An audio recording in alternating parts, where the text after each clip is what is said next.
if you think of AI as a tool that can supercharge you, that is the mental model that I hope people use. It is so powerful. You are capable of so much more. And so when you think about it that way, that's my favorite way of looking at it. That's how I look at it. And so if you can get your mind around that, then you've got a secret weapon. Welcome to The Growth Project, a podcast brought to you by AMPLOS. Dr. Drew Brannon here, joined again for episode 2 with the one and only Mike Rudinsky. Welcome back, my man. Thank you. Thanks for having me. Great to be back. We've done series in the past, and I always enjoy these. This one has really this is episode 2, but I'm having a lot of fun with this one. It's really pushing me in some ways that I think are super healthy. And everything we hopefully do as professionals is we are constantly looking hard and really thinking about what do we have here? And I don't know, that's kind of how I feel. What about you? Yeah, I agree. I think it's challenging us to think through these things, and especially where our worlds intersect, which is a lot right now. So without a doubt, I'm enjoying it. So as we kick off today, let me just quickly return to where we ended with episode 1, Mike, and the way we kind of wrapped up and landed the plane, as you might say, was mentioning the fact that so much of this is mindset, and that's really what we're going to be digging into today, right? Is thinking about, in order to have a chance at doing, everyone says doing AI. Right. I'll say it anyways. Right. I know you don't love that phrase. No. It's but in order to have a chance, you must successfully think about, consider, and ultimately put a plan together for the mindset piece. Yes. Correct? Correct. And so as we think about that, I think the next question becomes, given that reality, where do you start? Where do you start? And I know what we believe fundamentally within AMPLOS and what we have preached for many, many years is the importance of the leader, right? Within organizations, within teams. One of our key mantras pertaining to leadership has and will always be, you can't give away what you don't have. As we think about the mindset, from your perspective, Mike, why does the conversation have to begin with the leader? I think for 2 reasons. One, the leader themselves need to get their head around what's going on. And then 2, need to be able to articulate a plan or a strategy in a way that, keeps their people comfortable. Yep. And so I think balancing those 2 things is tough. And so we found in a lot of cases, we've got to start with leader mindset first. As you said, that's the only way to wrap your head around this, and then prepare you to help others wrap their head around this. Yep. So let's start with, there's a couple things that I think are worth mentioning here as we focus on the mentality, the mindset of the leader. And let's just take a step back for a second and just basic human psychology and the intersection of psychology and performance. Okay. So when are people at their best? When are they maintaining composure, acting with confidence, making decisions with conviction? What are the conditions in which people are doing that? And the answer is when they have a healthy degree of stress, right? Not too much, not too little, right? They want to have the dial set just right, when they feel informed and when they feel prepared. Here's the problem. Right.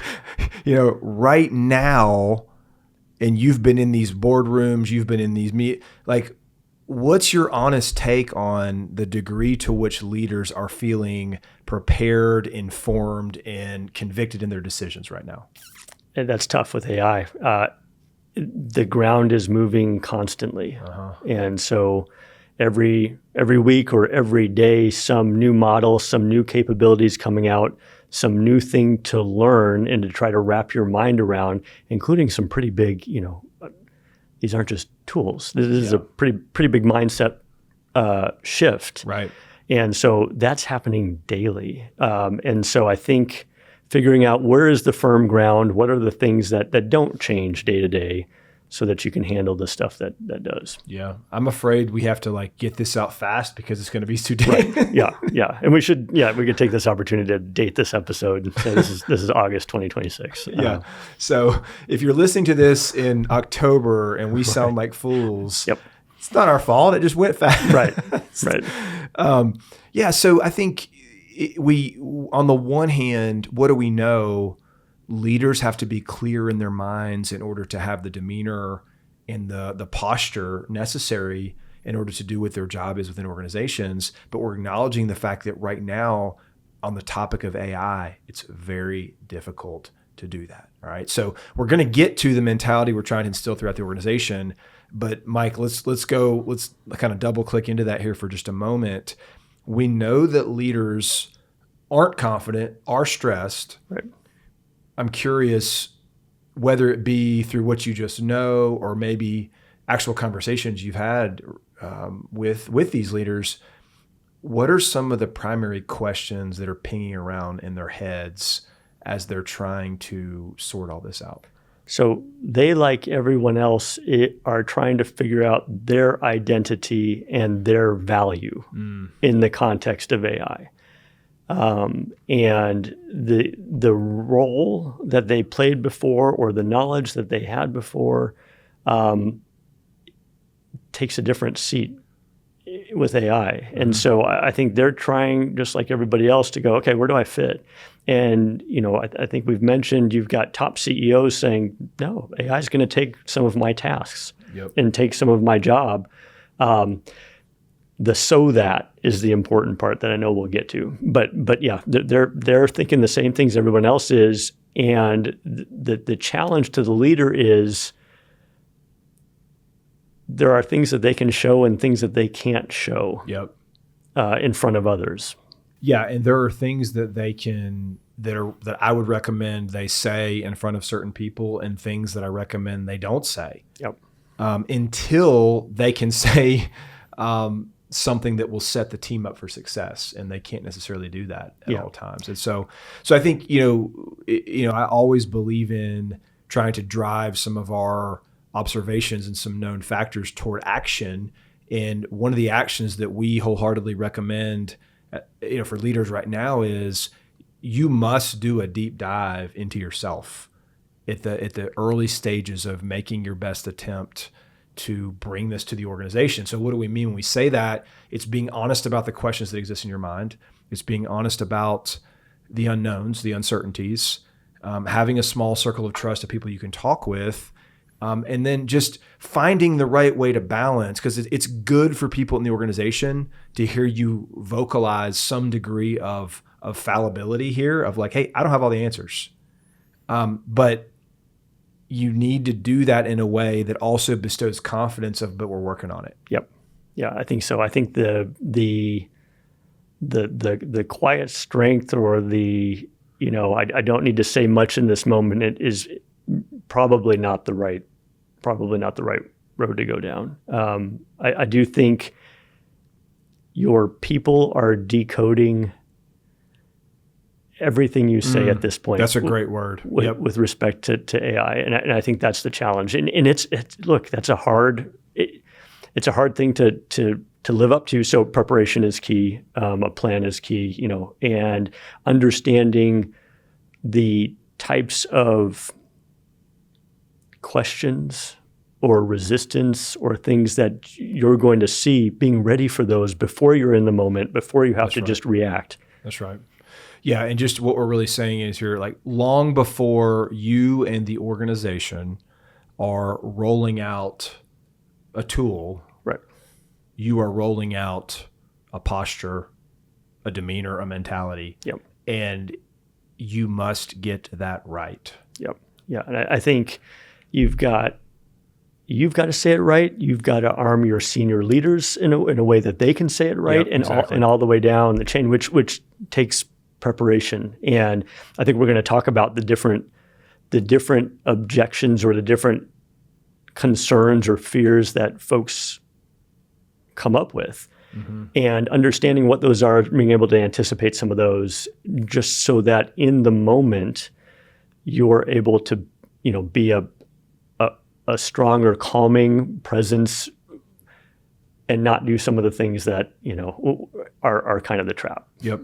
So on that topic, I'm going to insert a little story and example here. I know, hey, it's right around the corner, college football. Been a part of, our listeners are aware of this. Many of them have been a part of Georgia football for quite a few years now in my role as their sports psychologist. And one thing that would blow people's minds is the time and thoughtfulness that goes into what we call internally the message. In just about every staff meeting that happens, which people don't always realize this, in college football, they staff at least once a day, sometimes twice, but at least once a day. And the questions that are always talked about with complete clarity in those meetings, there's tons of things, of course, but one of them is, what is the message, so that everyone understands, here's what we're saying, here's how we're saying it. Yep. And there's complete alignment. What you won't find is everybody on the staff running their own play. Doesn't happen. And that's I think an easy example and application of what we're really saying here. Of it starts with, well, what is the message? Yep. And then it's a matter of, okay, here's what we're saying, here's how we're saying it. I dig it. And leaders are up against a bunch. I mean, there are a lot of valid concerns and a lot of valid viewpoints. Again, that if they attempt to just handle that and react to that in real time without prep, that's a challenge. So, Mike, let's take it in this direction now. So we'll create the example here of like, okay, we have a leadership team at an organization that, well done by them in our hypothetical here, has what we will call a healthy awareness that, hey, we got to set the stage for this the right way. We've got to own our own mentality. We've been going through the right process to do that. We have an awareness of our internal angst, our uncertainties, et cetera.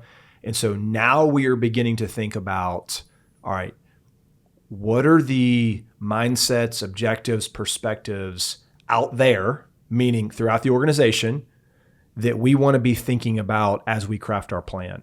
So no particular place that we need to start necessarily, but let's begin with talk us through some of those examples, and we'll get into more detail about what's out there with respect to mindset. Yeah, I mean, I think the biggest one, humans want to create value. They want to be valuable. And I think in the context of AI, they're saying, if AI can do all of these things, where is my value? Yeah. And I think that's the biggest thing. Past that, also big things are, I'm worried that the power and energy consumption of AI is too high. So environmental concerns. I'm worried that the use of AI will lead to our cognitive decline and we'll all just get dumber. I'm worried that about what I saw in the movies or read in a book, worried about a lot of different things. But I think in the work context, it's a lot about value. It's like, where do I add value? Where do I fit? Mm-hmm. And I think a lot of companies make investments in the tools. Yes. And say, yeah, here's the tools. Just roll them out. Let's use them. Without that next step of, here's why we're using the tools, not just how. And here's where you fit in the context of the tools. And I think that's really important. Not to mention the fact before they even roll the tools out, they spend a lot of time deciding on the tool, right? Oh, sure. And the product, the vendor, et cetera. Yeah, you could spend 12 months determining what tool you're going to use and think about the human side for, it's like, we're going to give you an hour worth of training or something, and so there's a lot of focus on the tools, and what we've seen is less focus on the actual human side and preparing your people for the why and, okay, cool, what now? And I think this is worth mentioning too, even as we're beginning to talk about some of the mentalities that we know exist in people on the team. We know that many leaders feel ill-equipped to do this. That's okay. But I think that leaders should have a balanced mentality here. What I mean by that is, on the one hand, it is not new to you to roll out something new, whether it be a new product offering, a new sales methodology, a new way we go to market. Like, everyone's done that before if you're a leader. Now, what's different, however, is that oftentimes with those, there's kind of a fixed element to it. Yep. Of like, here's the software product, here's what it does, we're going to go sell it. Or, hey, instead of doing it this way, we're now going to do it that way. And it's clear what it is. That's not what we have here. Right. Right. Yeah. Okay. The ground keeps shifting. It's a rapidly evolving thing. Yep. But that's what's driving some of the uncertainty in the mindset of leaders. However, I do think it's important that leaders recognize you have done this in different forms many times in your role. You've got to be able to draw some confidence from that and recognize and pay attention to, well, what has gone well and what has worked well in those previous examples of this. Let's not completely disregard that. This is not a complete departure from that, while also recognizing there's some real novelty to this. Sure. And I think it's very different. The ability for a leader to understand what, as you mentioned in the last episode, people are our greatest asset, and yes. it's all about the people. Leaders can recognize what makes their people special, their unique skill sets, what are their superpowers. And I think those are the things that are important to hone in on, especially in the context of AI, where you've got tools that can perform a lot of tasks. And I think as leaders, we've got to be able to say, I know what your value is. I believe it. I see it every day. So I know what your value is. And we hope in the context of AI that it's clear where you fit in this equation. But that's something that has to be proactive, because everybody's nervous about where do I fit.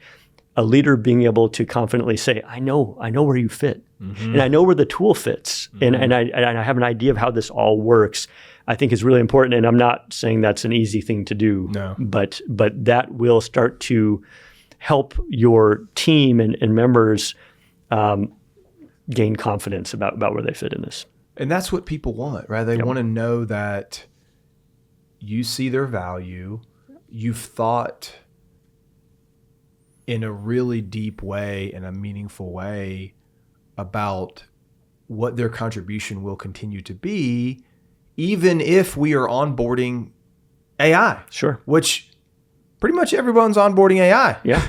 It's I think we're not far away from living in a time where that's baseline. Yep. And I think if you're not painting a picture of, okay, cool, we have the tools and you're using the tools and you've freed up a little bit of time or bandwidth to do a thing, if we're not pointing them at what that thing is, then that's unknown. And we mentioned decoding earlier, but your team member will know. It's like, well, this is just efficiency. And if you're just trying to make this more efficient, more and more efficient, then I, as a human, I know where you're going with this, or at least I think I know where you're going with this. And that's where leadership comes in of going, no, I've got you. I know what you do that's special, even in the context of a seemingly powerful tool. All right, let's make a connection here, Mike. I want to jump back to what we focused on a moment ago of we're aware of the prevalent thoughts and concerns that exist in people's minds. One of the tenets and mantras we've had for ever and ever and ever within AMPLOS, and we've talked about this a lot in the world of sports, is a very simple line of where the mind leads, the body follows. Where the mind leads, the body follows. And all that means is it's basic cognitive behavioral theory of thoughts trigger actions, thoughts trigger behaviors. So we've talked about what some of these thoughts are. Will I have value here? Do I have a place here? I don't understand this, etc. We also see in the data some of the behaviors that are emerging, right? We know where they're coming from. We just outlined it for everybody here. It comes from the psyche, the mindset, the psychology of what's going on here. But what is some of the data we are seeing now related to the behaviors people are choosing? Yeah, that's a good one. A couple things. One, KPMG does an awesome pulse survey quarter over quarter, and they have seen in the last quarter a quadrupling of the amount of sabotage that the humans are doing with respect to AI agents. So that means the humans are saying, if this agent is really, really good at my job, then I don't have a job anymore. So I'm going to help the agent not be so good at this job so that the company needs to keep me around. All right, so hold on. Let's unpack that. Yep. You said in the last quarter, Yep. and this is data that came out in June, is that correct? Yep. From KPMG, never, just kidding. Yeah, we know little small firm, yeah. So according to their data, we saw the sabotage rates go 4x. Yeah. Yeah, and I you know the science behind that of Wow. that is I would imagine you'd be able to call that one before it happened because of the things that you mentioned previously. It's like, of course that happens. Yes. Yeah. Like to me though, no better example of what we just said. Yep. Right? Where the mind leads, the body follows. I think there's also, I would imagine in that scenario, due to a lack of clarity and an abundance of uncertainty, what do people do? They act in a way that's often impulsive, if we're being honest. Yeah. Like I can promise you, many of those 4X behaviors were done in ways and by people who, if they could hit the rewind button, might have done something differently.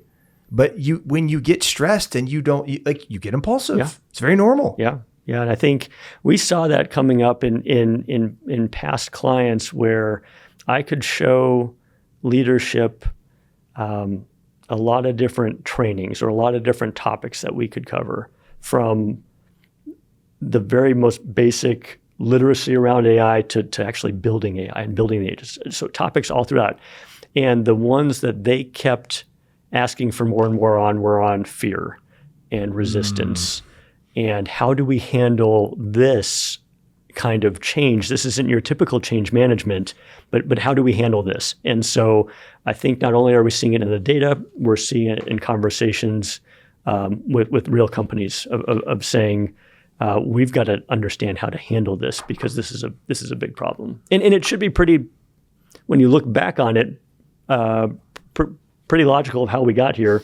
We thought that we could just send out an hour-long training on an AI tool and thought that the humans would just adopt that and run with it. Yeah. When what they're really thinking in the back of their minds is, well, wait a minute, where do I fit in this? You know, it's funny as you say that, and I want to come back to the KPMG study here in just a moment for other findings, but part of what we see happening here feels as innocently naive as some of what we saw during early COVID. Like, cause I remember, I had a good friend who is a professor at a university, and I remember March of 2020, of course, is where all this was beginning to really take shape. And I was talking to him. So it all hit while they were on spring break. Okay. And so the university decided their solution was going to be about the mid part of that week. They told the students, hey, just take another week, stay home next week also, and then we'll get back at it on Monday. Okay. And at that time, that sounded like a very reasonable thing to do. Sure. Of like, oh, hey, we got to get our hands around this, take another week. You'll always remember that year you got 2 weeks for spring break, right, and then we'll see you Monday. And I think they ended up coming back like 6 months later, something like that. Yep. So there's some unfortunate similarities there of like, I think we have organizations who are, to your point, like, hey, we're going to kind of kick this thing off with a little training deal, and right, we'll get some people on there and talk about how excited we are, and then like start using it. Yep. And like, it'll work. Yep. Yeah. And I think now we're realizing that does not work. And there is a lot of layers to why that doesn't work. Any other notable findings from the KPMG work? No, another anecdote. I mean, I've been on calls with clients and high-ranking members in organizations who will just flat out say, I am the resistance.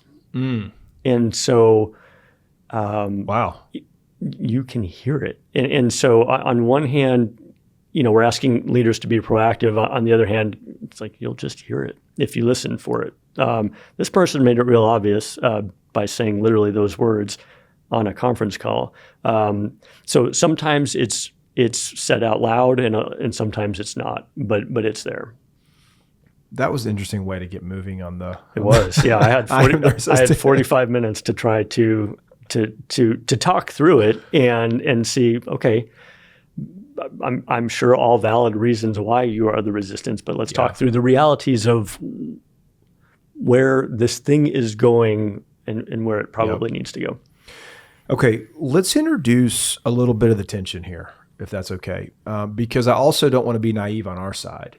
And what I mean is we recognize there's plenty of fear. There's a lot of uncertainty in the minds of people. Some of that is very, very fair. And I think the way I think we want to try to maybe head here for a moment, Mike, is some people's jobs will be eliminated. And so I don't want to be naive to that, nor do I want to have a lack of compassion for that. So let's address the tension of, on the one hand, leaders need to have a great deal of thoughtfulness around how we talk about this and how we roll this out. We are not seeing this simply as an efficiency play only, and yet some jobs will go away. Give us some perspective, please, on the ways in which leaders need to kind of balance the scales there and do their best to land that. Yeah, it's a tough one. I mean, I think if you look at all of the different, the Industrial Revolution or those behind it, these things created higher and higher productivity. And there was growth, crazy growth. You're hoping AI will be the same thing in that you're hoping organizations use AI to gain a competitive advantage to grow the company and grow products or grow markets or whatever it is. And when you do that, you will need more productivity, both from AI and from people. So ideally, you're setting your sights on that, on growth. But like you said, we're not naive to understand the idea that sometimes it is just efficiency. That is the whole story. It's not the longer story of like we want to grow, but the story ends at we're going to we're going to take our gains and bank them, and we're going to cut heads. And there's been a lot in the news about that, whether it's true or not, whether it was actually AI taking jobs or not. AI has been the reason for these things. So yeah, folks are scared. So for the leader, it's really threading that needle of saying these tools can help take some tasks off of your plate. Mm-hmm. These tools are not taking entire jobs yet. I, as a leader, understand the difference and the place for each. And so we're going to work through this together. And so when we ask for your help in decomposing your job into tasks and trying to see which tasks can be automated with AI, we hope you'll help us in doing that so that you can spend more time on higher value things. The challenge is sometimes so that we can eliminate headcount. Yep. And so that's why it is a very tricky story. That's why ideally we're aiming for something more than just efficiency, but for advantage. But yeah, for those who are aiming just for efficiency, yeah, that is tricky because you're asking the team members, the humans, to participate in training a machine to do their job. Well, and here's where this is important for leaders too, because I know this for a fact because I work with these people, and that although leaders are very busy people, here's what they also find time to do.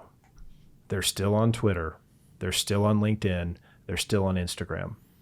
And everybody loves a hot take. And so leaders, here's where you need to protect your psychology a little bit. There are no shortage of hot takes popping up on whether it be Twitter, I guess it's called X now. Yeah. X, LinkedIn, whatever. Everybody has this take that sounds something like this. by this date, all of these jobs are going away. AI is taking over this and this and this. If you don't do this, just this like huge broad stroke claims. Right. Many of the people that are saying those things have no idea what they're talking about. Right. Or are selling something. Or selling something. They're selling this idea, and everybody's trying to look and sound intelligent. Yep. But there are repercussions for that. 100%. And they exactly, they're trying to look and sound intelligent. They don't know what they're talking about. And yet neither do the leaders, right. Many of them.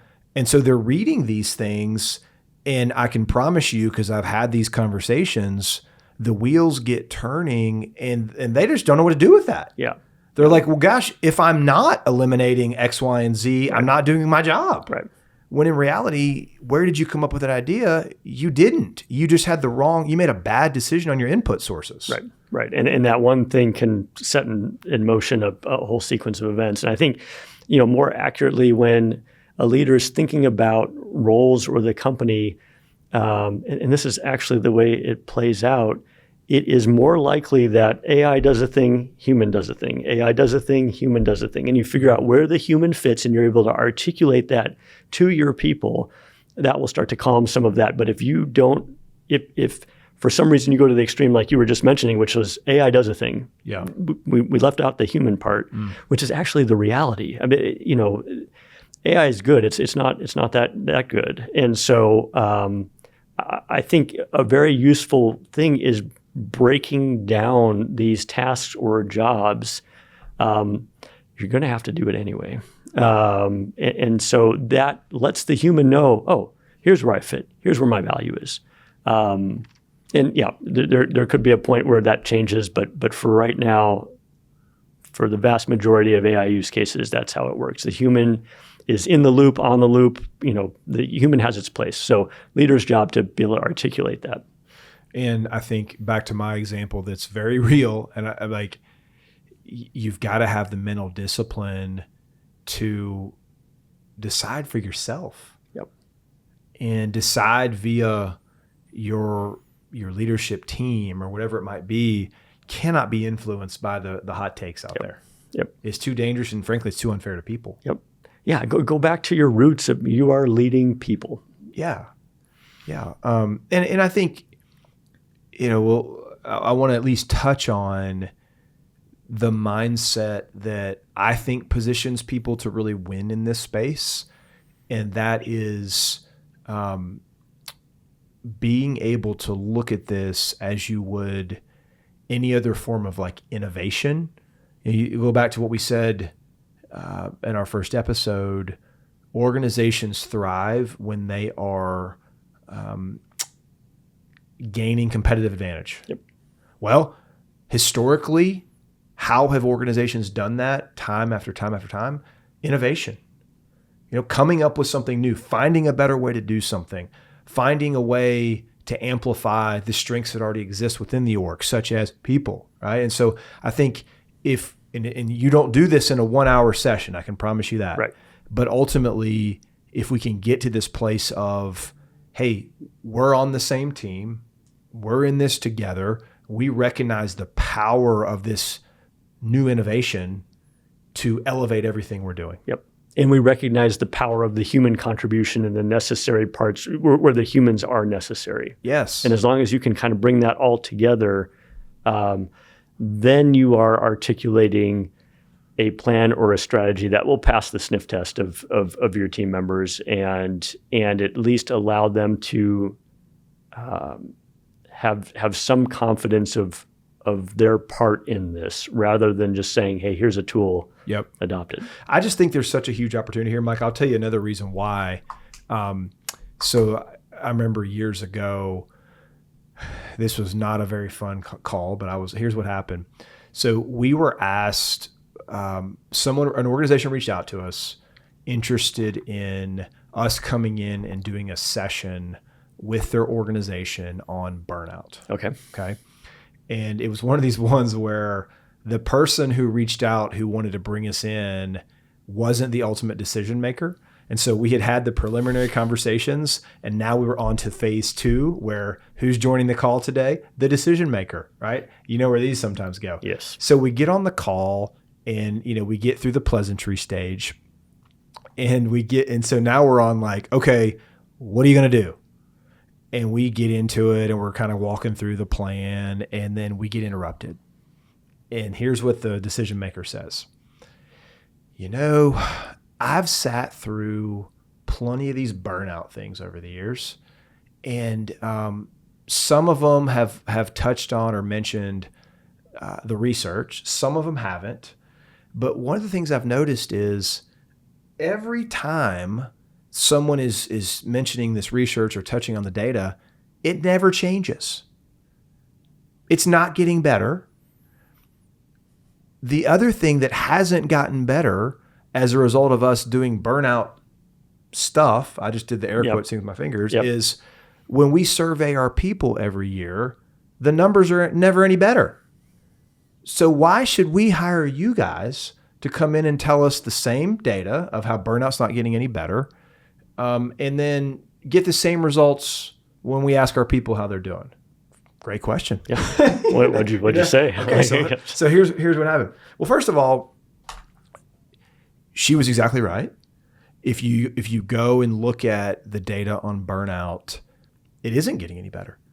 And yeah, everyone does different studies, and there's a fluctuation of prevalence. That's to be expected when you're talking about this type of thing. But in the last, call it 5, 10, 20 years, whatever you want, it isn't getting any better.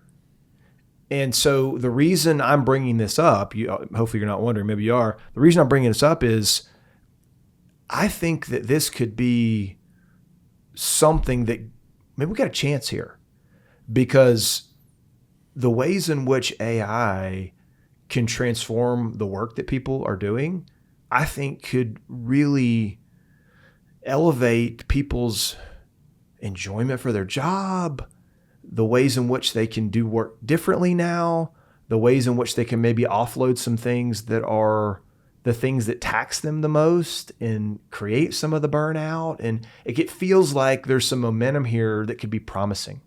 I hope so. I think the ability to use humans at their highest and best use is a really, really interesting one. There are some things we can talk about later on down the road of a different kind of burnout. Let's say you're maxed and operating at your highest levels all the time. But I do think so. And I think if you think of AI as a tool that can supercharge you, that is the mental model that I hope people use. It is so powerful. You are capable of so much more. And so when you think about it that way, that's my favorite way of looking at it. That's how I look at it. And so if you can get your mind around that, then you've got a secret weapon. That's exactly right. I mean, so as we think about, well, what's the mindset we really hope we can get to collectively as an organization, that's the one I think we're trying to embrace, right? Of like, man, this is an incredible mechanism to help unleash even more of my capabilities, to elevate what I can do, to offload some things, to drive faster. Like that all that is great. All that is great, but you won't get there within your organization if the leaders don't first attend to all the things that are at play early on in the process. Yeah, I agree. I can give you a personal story. I had a team member in my company that, despite all of my best efforts to let them know how they were valuable and how they were special and how AI was not going to be able to do this part of their job, despite all of that, they could not get their head around their value in AI, and they chose to leave, which was heartbreaking for me. But that kind of underscores the importance and the challenge to leaders right now of going, okay, you really got to be in tune with your people. You need to know where the human sits and fits. It's just of the utmost importance in order to keep your team all moving in the same direction, to keep this bus rolling. All right, so I know we need to kind of move toward our finish here. there's just a lot to say about, I'll keep using that term, kind of the collective mindset of the organization. And it must start with the leader. And then it becomes incumbent upon the leader to take, to his or her responsibility seriously of how do we attend to this across the organization. Yeah. Final thoughts from you? No, it's a big task. It's a challenging one. I mean, I think this is some of the crazier advantages and opportunities that we'll see in our lifetime. With that comes some of the biggest challenges that we'll see in our lifetime or our career. And so I think, this is the moment. There is a lot of reflection from the leader's standpoint, and getting prepared and really thinking through this. Yep. I think very well said. And I would just kind of close by, saying this. Most of the leaders that I know are wired in a way where they love a challenge, right? Like they love to be pushed. They want to figure it out. And so I just, I think the place to end the discussion today is, as you're taking that on for your organization and you're thinking about all that the AI puzzle entails, yep, just be sure you are realizing and recognizing that step one is not picking a vendor.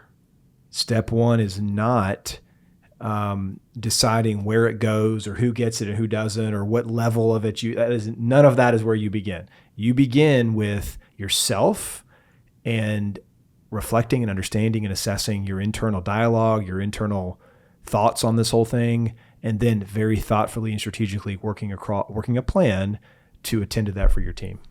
That's where you start. I think it's a great start. Where do you go from there?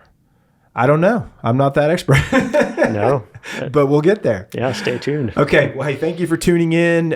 We're excited about what will be our third and final conversation of this series coming up here next week. So be sure you do not miss it. Thanks so much.